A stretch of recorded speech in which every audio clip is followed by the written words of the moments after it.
Bismillahirrahmanirrahim. Assalamu alaikum. Welcome to Alham Dynamic World. Today we are going to discuss the new chapter number 7, that is electrochemistry.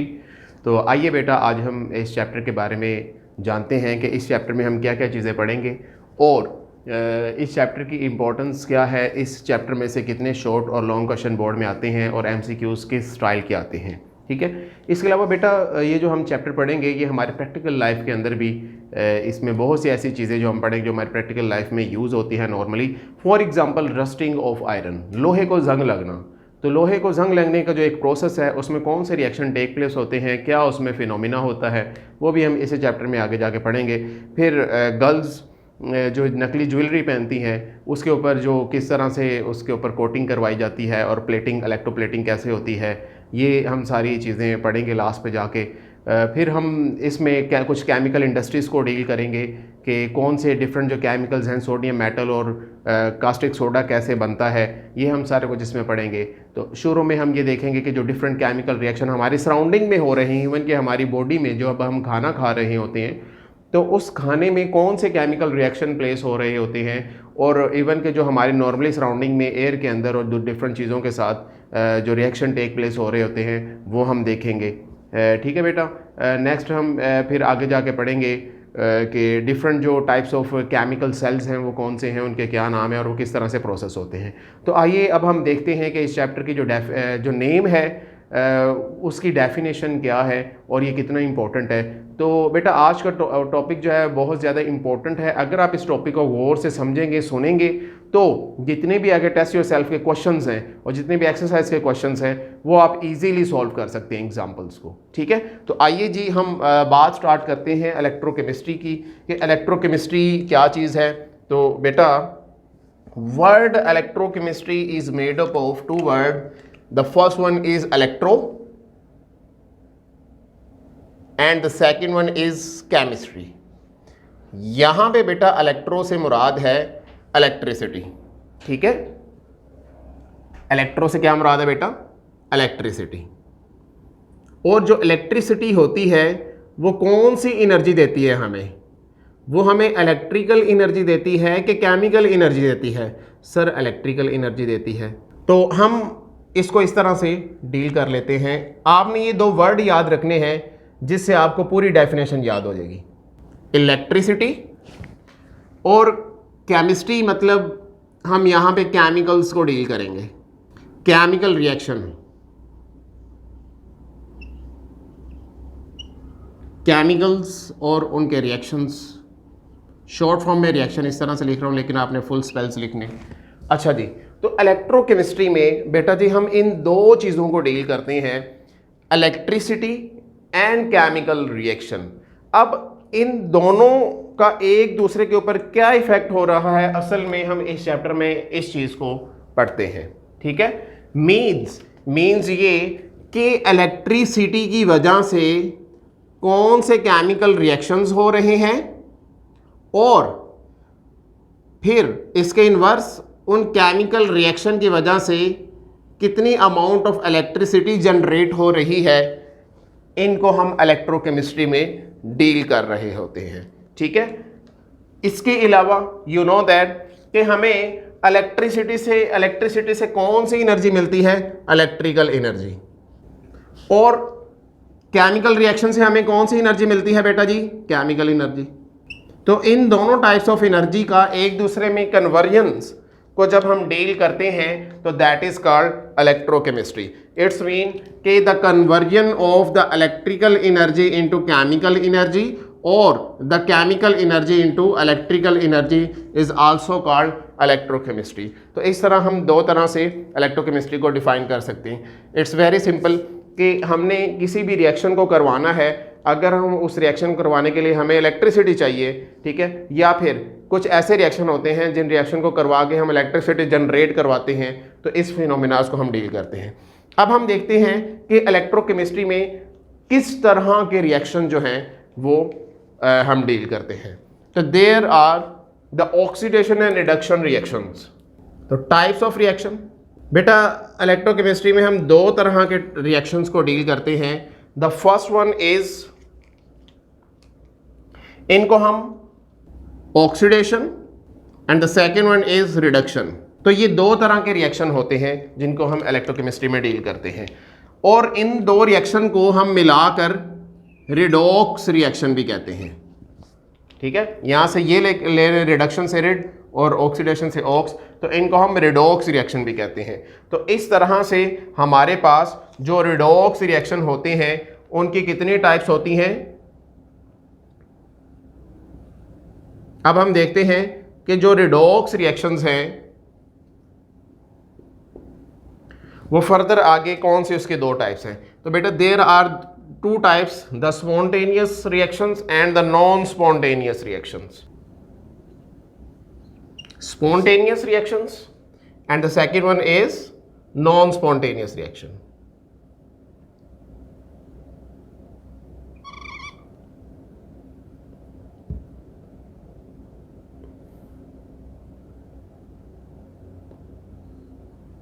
तो दो तरह के हमारे पास reaction होते हैं, एक स्पॉन्टेनियस और एक नॉन स्पॉन्टेनियस। इसको हम यहां पे देख लेते हैं। The second one is non spontaneous.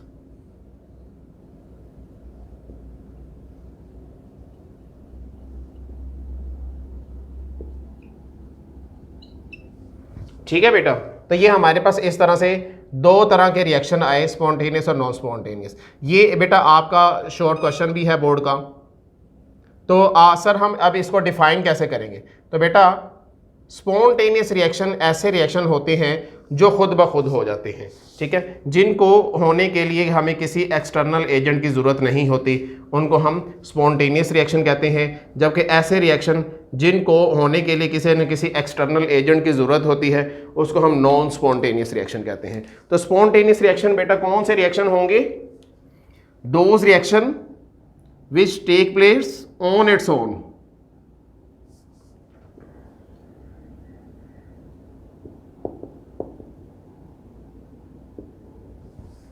और नॉन स्पॉन्टेनियस रिएक्शन कौन से होंगे, ऐसे रिएक्शन जिसमें कोई ना कोई एक्सटर्नल एजेंट इन्वॉल्व होगा, in which do not take place on its own, it involve an external agent, external factor और external agent. For example spontaneous reaction ऐसे रिएक्शन जो खुद ब खुद होते हैं। For example burning of candle, कि हमने मोमबत्ती को बर्न किया, एक दफ़ा हमें एक्टिवेशन एनर्जी देनी पड़ी शुरू में, लेकिन उसके बाद वो रिएक्शन खुद ब खुद प्रोसीड हो रहा है, तो दैट इज स्पॉन्टेनियस रिएक्शन। और नॉन स्पॉन्टेनियस इसी तरह रस्टिंग ऑफ आयरन को जंग लगने का प्रोसेस वो भी खुद ब खुद हो रहा होता है। इस तरह नॉन स्पॉन्टेनियस की बात करें तो अगर हमने इलेक्ट्रिकल मोटर चलानी है तो जब तक हम उसको एनर्जी देते रहेंगे वो चलती रहेगी, जब हम उसको इलेक्ट्रिसिटी नहीं देंगे तो वो बंद हो जाएगी। इट्स मीन कि उसको चलाने के लिए हमें एक एक्सटर्नल एजेंट चाहिए, एक इलेक्ट्रिसिटी चाहिए, तो वो नॉन स्पॉन्टेनियस रिएक्शन की कैटेगरी में आती है। इस तरह आगे जाके हम डाउन सेल पढ़ेंगे, तो डाउन सेल में जो रिएक्शंस प्रोसीड होते हैं ड्यू टू इलेक्ट्रिसिटी वो भी नॉन स्पॉन्टेनियस रिएक्शंस में आते हैं। तो अब हम बेटा देखते हैं कि रिडॉक्स रिएक्शन जो है वो कौन से रिएक्शन होते हैं, उसको किस तरह से हम डिफाइन करेंगे डिफरेंट एंगल से। तो आपने बेटा याद रखना है कि हम रिडॉक्स रिएक्शन को यानी ऑक्सीडेशन और रिडक्शन को, जिनको हम रिडॉक्स रिएक्शन भी कहते हैं, 3 एंगल से डिफाइन कर सकते हैं। हम ऑक्सीडेशन रिडक्शन को डिफाइन कर सकते हैं इन terms of oxygen, in terms of hydrogen and in terms of electron. ठीक है बेटा, इसको जस्ट हम सिंबल लिख लेते हैं।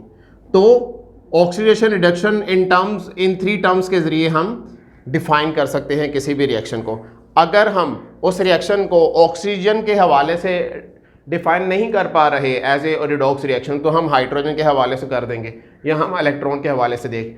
तो ये टेबल बहुत इंपॉर्टेंट है। अगर आपने ये टेबल समझ लिया तो आपको पूरा चैप्टर जो है वो बहुत ज़्यादा इजी हो जाएगा, और आगे जितने भी रिएक्शंस होंगे जो डिफ़िकल्ट बच्चों को लगते हैं वो आपके लिए बहुत इजी हो जाएंगे। जस्ट आपने इन कॉन्सेप्ट को याद रखना है।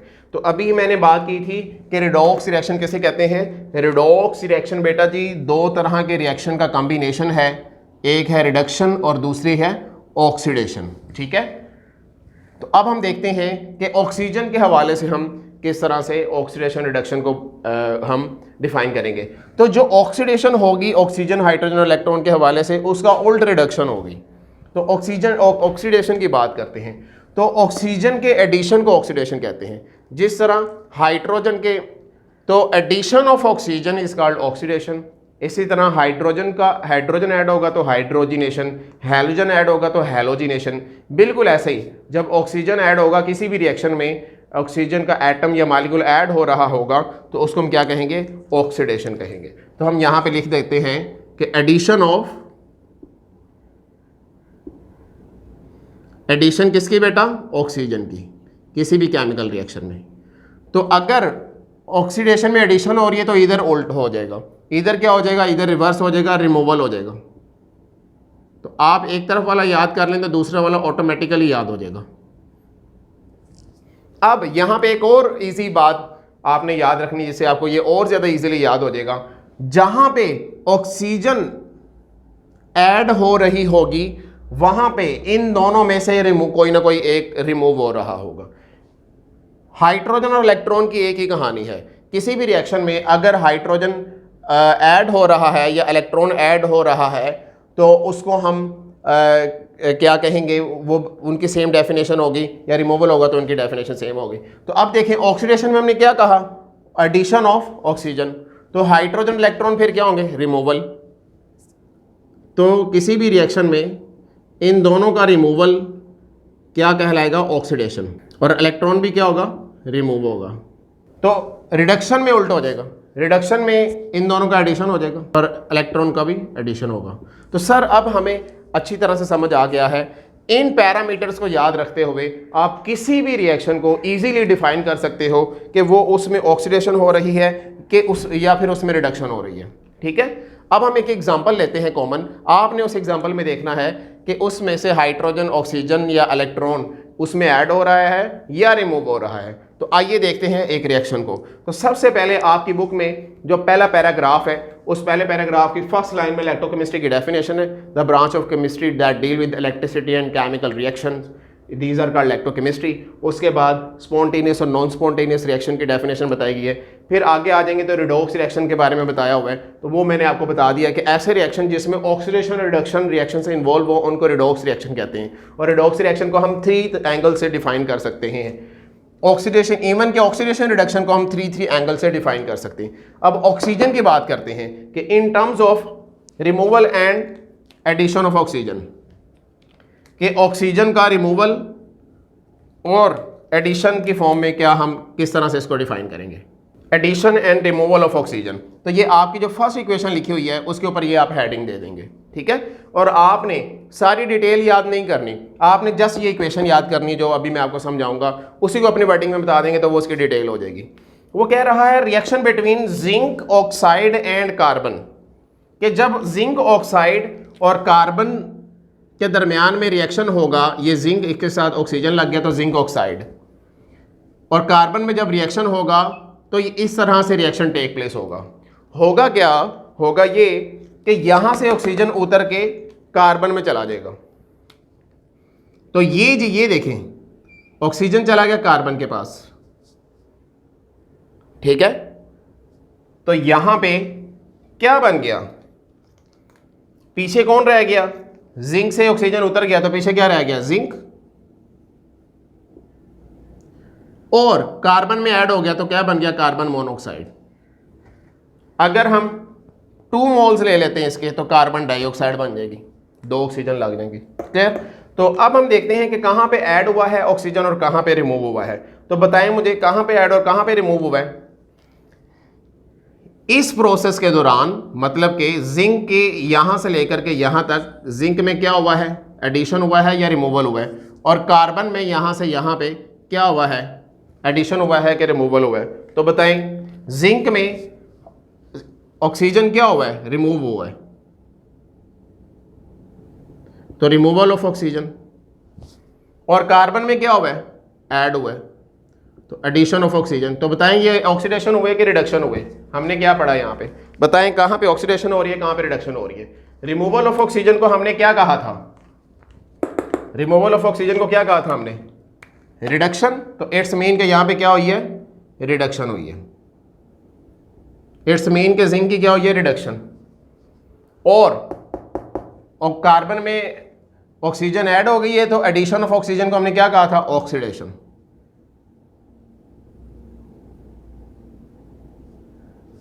क्लियर जी।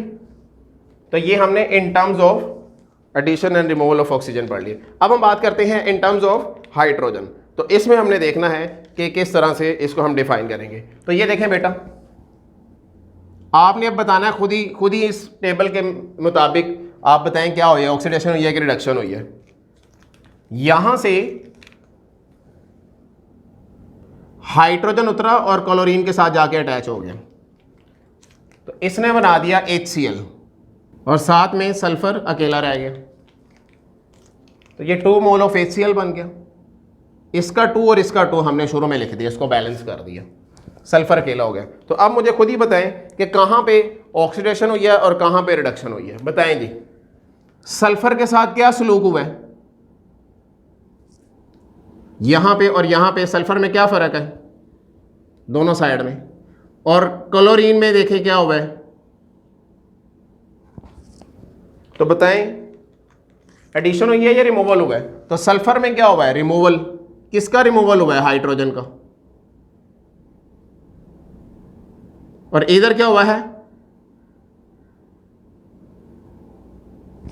अब बताएं ऑक्सीडेशन रिडक्शन कहां होगी। रिमूवल ऑफ हाइड्रोजन को क्या कहते हैं बेटा, रिमूवल ऑफ हाइड्रोजन, बताएं जी। Removal of hydrogen sir oxidation कहते हैं।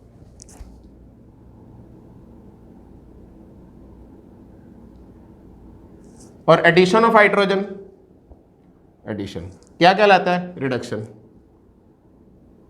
क्लियर जी।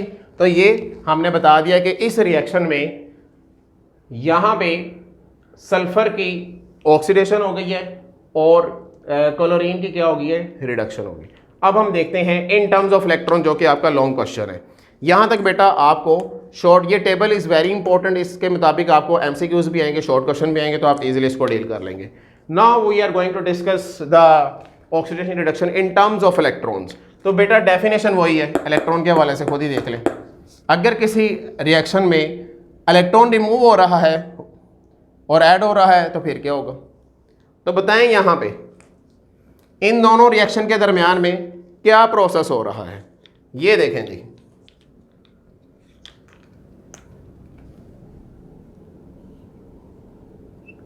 जिंक ने इलेक्ट्रॉन लूज कर दिए, 2 इलेक्ट्रॉन लूज कर दिए, तो क्या चार्ज आ गया, +2। और हाइड्रोजन ने दूसरी तरफ, हाइड्रोजन आइंस ने 2 हाइड्रोजन आइंस ने वही 2 इलेक्ट्रॉन गेन कर लिए, तो गेन ऑफ इलेक्ट्रॉन क्या कहलाएगा। तो आप बताएं कहां पे ऑक्सीडेशन हुई, कहां पे रिडक्शन हुई। यहां पे देखें इलेक्ट्रॉन ऐड लूज हुए तो ऑक्सीडेशन हुई, लॉस ऑफ इलेक्ट्रॉन, और यहां पे ऐड हुए तो क्या हुई, रिडक्शन। Clear students. अब ये क्वेश्चन बहुत इंपॉर्टेंट है, बोर्ड में 12 ये क्वेश्चन पूछा गया है। Explain oxidation in terms of electron, define और define reduction in terms of electron.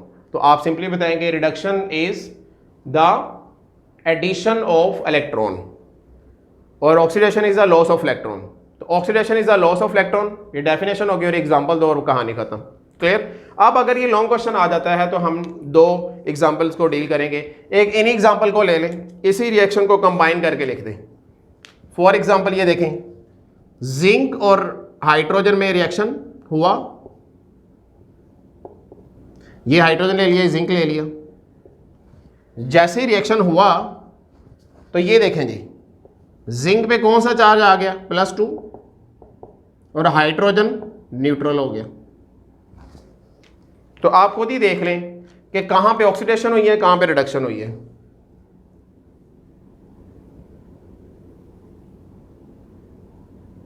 और यहां पे क्या हो गई, गेन ऑफ इलेक्ट्रॉन हुआ। ये ही 2 इलेक्ट्रॉन जो इसने लूज किए थे, ये इसने गेन करके, तो इसकी रिडक्शन होगी और इसकी ऑक्सीडेशन होगी जिंक की। क्लियर।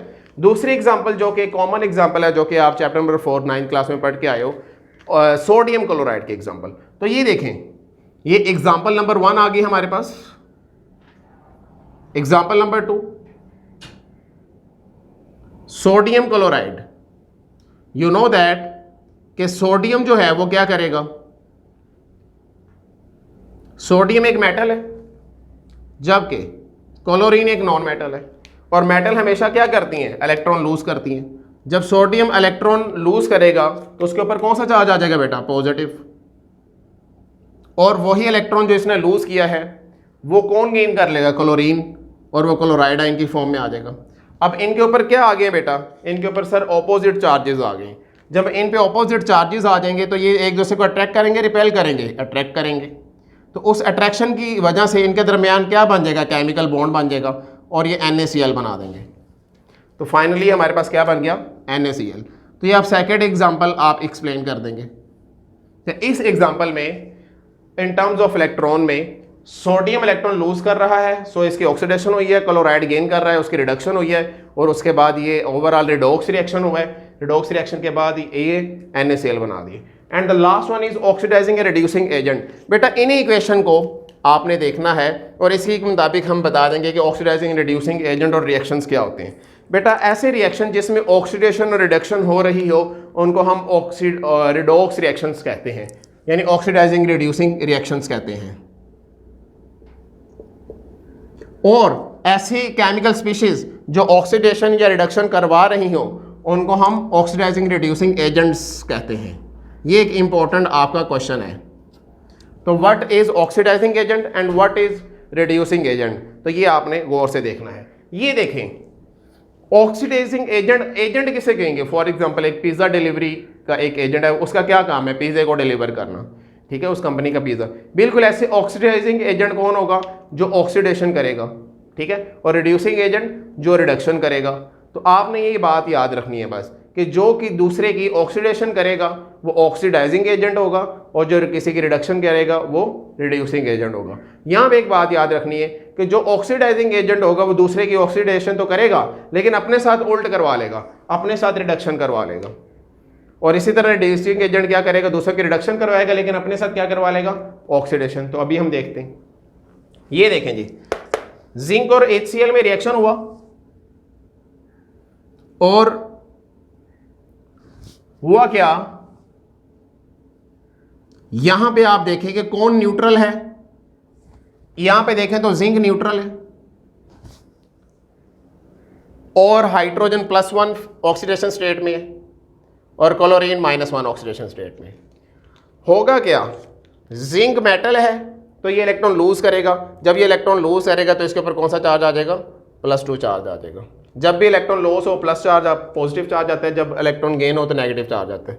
यही दो इलेक्ट्रॉन हाइड्रोजन गेन करेगा और हाइड्रोजन यही दो इलेक्ट्रॉन गेन करके न्यूट्रल हो जाएगा, ठीक है जी, और ये न्यूट्रल होके उड़ गया और साथ में क्या बन गया, जिंक क्लोराइड बन गया। बैलेंस कर देते हैं इसको।